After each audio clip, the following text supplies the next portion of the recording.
بناؤ سنگار کے بارے میں تفصیلات موجود.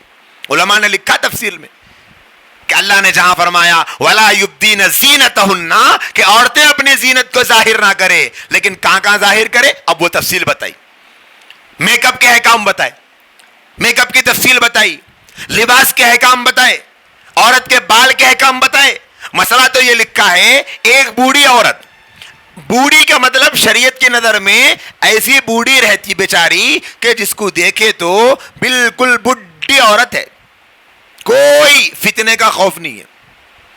مسئلہ یہ لکھا کہ وہ گھر سے باہر نکلی, اب گھر میں کوئی بھی نہیں تھے, فرض کرو تو راستے میں کوئی بھی نوجوان بچہ جا رہا تو اس سے دکان سے کچھ سامان منگانا چاہ رہی تو بلا کے منگا سکتی وہ عورت, اتنی بڈھی ہے, بال سفید ہو گئے.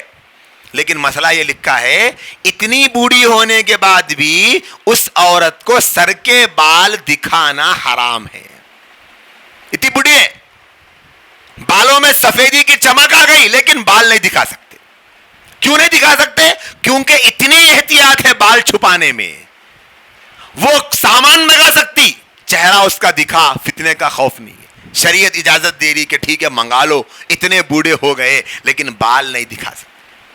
اب سوچو آپ اتنی بڈھی کے بارے میں یہ احکام ہے تو ہماری وہ بہنیں جو شادی خانوں میں ویٹروں کے سامنے بالاں ہلا لیتے پھرتے, سوچو آپ کتنا بڑا گناہ ہے.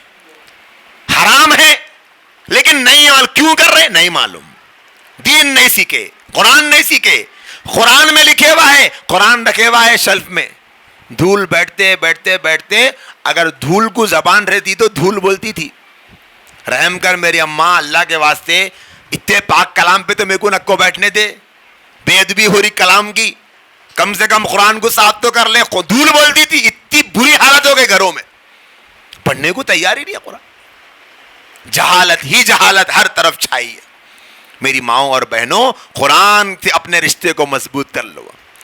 جو قرآن سے جڑا وہ کامیاب ہو جاتا ہے.